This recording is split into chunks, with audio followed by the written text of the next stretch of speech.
और आज आप लोगों के स्टूडियो में मुझे आने का मौका मिला है और मैं बहुत ही खुश हूँ, क्योंकि माननीय मुखिया जो अभी रिंकू देवी हैं उनको डर आ गया है कि अगर हम नॉमिनेशन देंगे तो मेरा काल इतना अच्छा नहीं बीता है, मैंने भेदभाव किया है, मेरा नॉमिनेशन कहीं रद्द नहीं हो जाए, सरकार हम पर चुनाव लड़ने पर रोक नहीं लगा दे, इस कारण से उन्होंने रन छोड़कर भाग जाने का काम किया है और दूसरे लोगों के नाम से नॉमिनेशन दिया है। मैं इनके लिए भी उनको कोटि कोटि बधाई देता हूं कि पहले ही उन लोगों ने अपना रन छोड़ दिया है।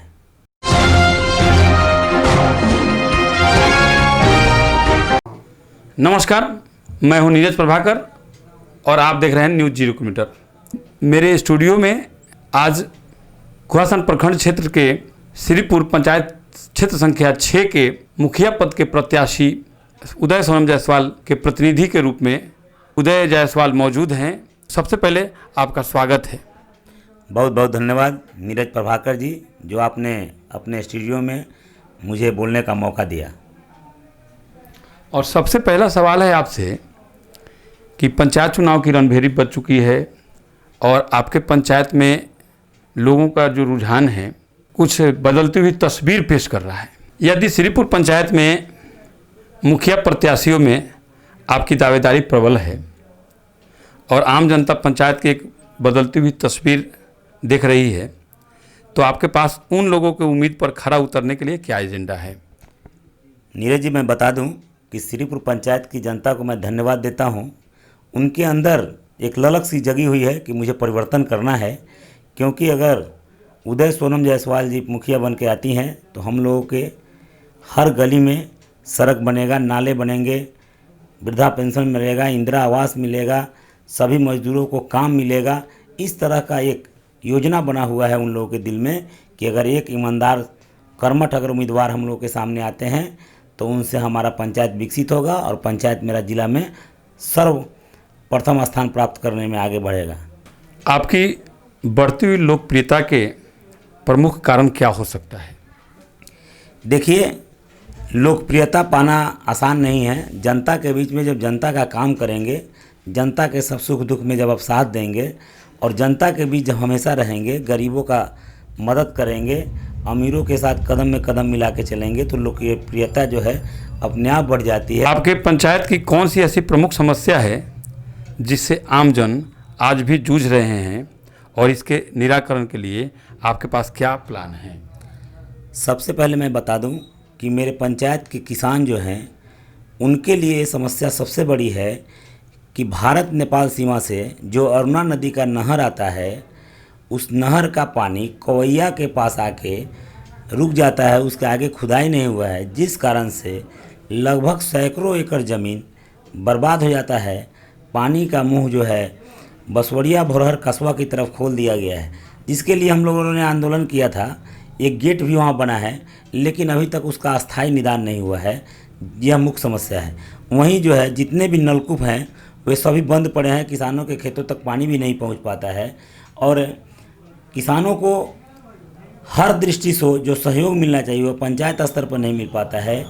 और सड़क की स्थिति जो है बद से बदतर हो गई है।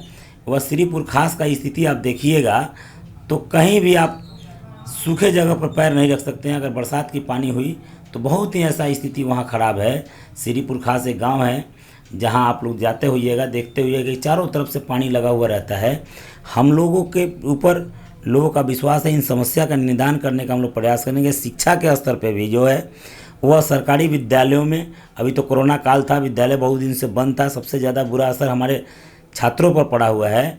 अगर हम लोग इस समस्या को निदान दिलाने के लिए भी प्रयास करेंगे कि हमारे विद्यार्थी कैसे आगे बढ़ें, इन सभी मुद्दा पर हम लोग काम करेंगे। प्रधानमंत्री आवास योजना, वृद्धा पेंशन योजना सहित कई प्रकार की सरकारी योजनाओं का लाभ लेने में लोगों को रिश्वत देने में विवश होना पड़ता है, और जबकि मुखिया के कुशल कार्यशैली से लोगों की इस व्यवस्था को ख़त्म किया जा सकता है। और इस संदर्भ में आप अपनी राय व्यक्त करें, क्या होगा? नीरज जी, यह समस्या जो है सभी पंचायतों में बनी हुई है और प्रधानमंत्री आवास योजना में 20 से 30 हज़ार तक का रिश्वत लिया जा रहा है। या कोई छुपी हुई बात नहीं है, लेकिन किसी पर आरोप लगाना मैं आरोप नहीं लगाता हूं, लेकिन यह बात जो है चर्चा में है और आप भी जानते हैं, सभी लोग जानते हैं। अगर हम लोग जीत के आते हैं तो सबसे पहले भ्रष्टाचारी पर रोक लगाएंगे और इस तरह का जो अवैध वसूली जो लोग करते हैं उनको चिन्हित करके उनके ऊपर कार्रवाई के लिए हम लोग विभागीय लिखवाने का प्रयास करेंगे। और वृद्धावस्था पेंशन जो है, वृद्धा पेंशन हो, दिव्यांग पेंशन हो, विधवा पेंशन हो, इस तरह के कार्यों में अगर कोई व्यक्ति पैसा लेता है तो वह सरासरी जो है आम जन के लिए नाइंसाफ़ी का काम करता है। वैसे लोगों की मैं निंदा करता हूँ। पंचायत में मनरेगा योजना का लाभ वास्तविक मजदूर के बदले चहेते लोगों को ही मिल पाता है, और क्या यह मजदूरों के साथ नाइंसाफ़ी नहीं है? यदि है तो मजदूर आपसे किस प्रकार का उम्मीद रख सकते हैं? पहले मैं नीरज जी बता दूं कि श्रीपुर पंचायत में करोड़ों करोड़ की योजना जो है मनरेगा से हुई है, लेकिन दुख इस बात की है कि किसी भी मजदूर को काम नहीं मिला है। यह कटु सत्य है और यह पदाधिकारियों के नज़र में भी है कि मनरेगा में जो है जेसीबी का उपयोग किया जाता है और मजदूरों को काम से वंचित रखा जाता है। अगर मजदूरों को काम दिया जाता, जिस तरह प्रवासी मजदूर यहाँ आए थे कोरोना काल में, उनको काम देने का सरकार का एक एजेंडा बना था कि, और सरकार ने उस तरह का पैसा दिया था कि हम मनरेगा में मजदूरों को काम देंगे, जिस कारण मजदूर जो है प्रदेश दूसरे प्रदेश में जाने को मजबूर नहीं होंगे।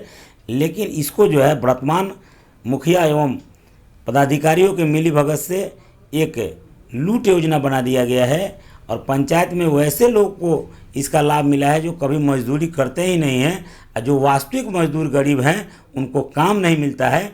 मैं अगर इस बार पंचायत प्रतिनिधि के रूप में आता हूं तो मैं सर्वप्रथम जो है सभी मजदूरों को काम दिलाने का पूरा प्रयास करूंगा। यदि पंचायत को एक पंचायत सभा के रूप में देखा जाए तो आपने विपक्ष की भूमिका का निर्वहन करते हुए आम जनता के लिए, तो आप उन समस्याओं को दर्शाएं जिससे जनता को आपने परेशानियों से निजात दिलाने में मदद की थी। पहले मैं बता दूं कि मुखिया एक ऐसा पोस्ट है कि यह एक पंचायत की सरकार है। इस देश में केंद्र सरकार, बिहार सरकार और पंचायत सरकार, अब की बार वार्ड सरकार भी हो गई है, 4 सरकारें चलती हैं। लेकिन पंचायत सरकार द्वारा, जब पंचायत की सरकार के जो मालिक हैं, माननीय मुखिया हैं, उनको जब जनता पर किसी तरह की आपदा आती है उसमें आगे आना चाहिए। लेकिन मेरे पंचायत के मुखिया द्वारा इस तरह का कोई वैसा काम नहीं किया गया है जिससे कि हमारी जनता को लगे कि हमारे सरकार हमारे द्वार आए हैं।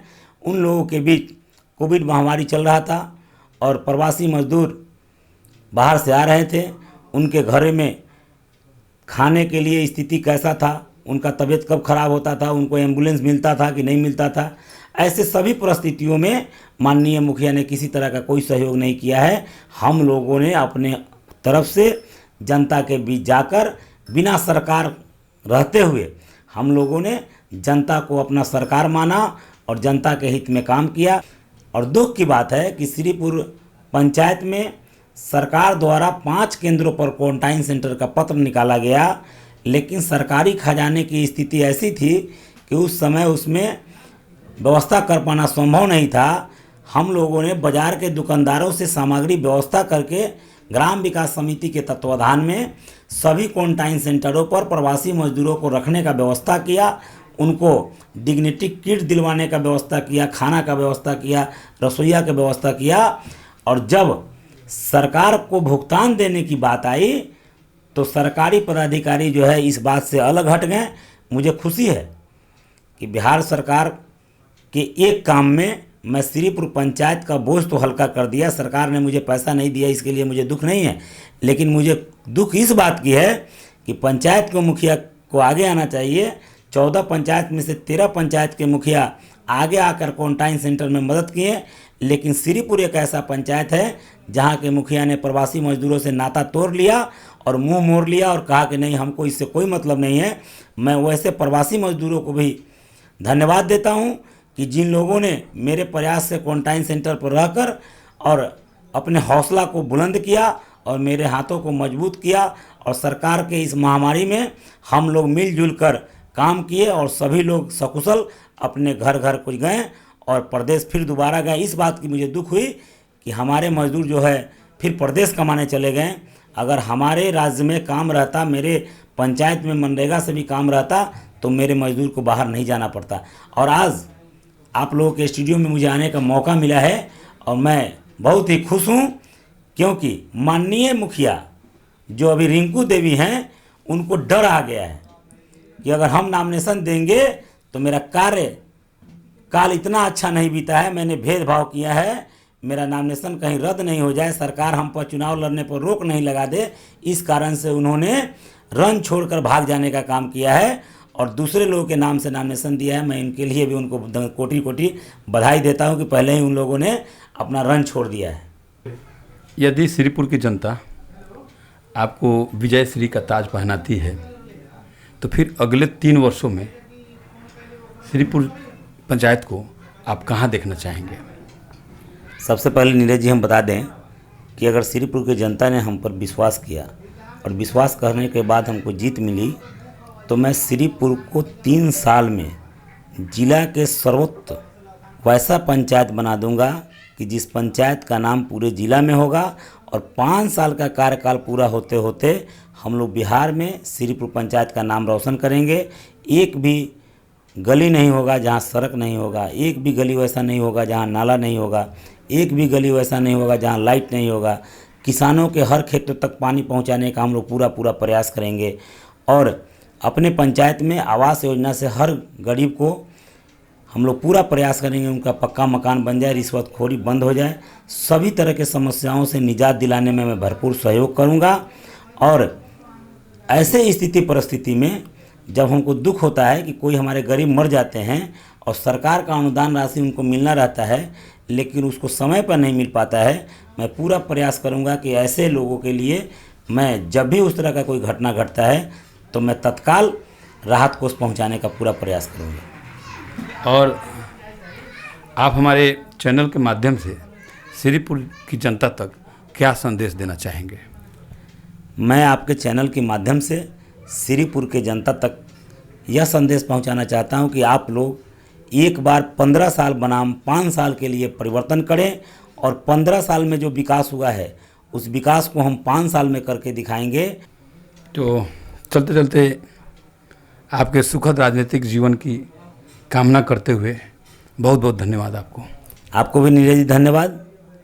और आपके चैनल के जो प्रशंसक हैं, जो क्षेत्र में आपके चैनल को देखते हैं, उनको भी मैं धन्यवाद देता हूं कि इनके चैनल के माध्यम से तरह तरह के नीचे स्तर से, निचले पौधान से जो भी समस्या होता है उसको उठा के आप लोगों के बीच लाते हैं।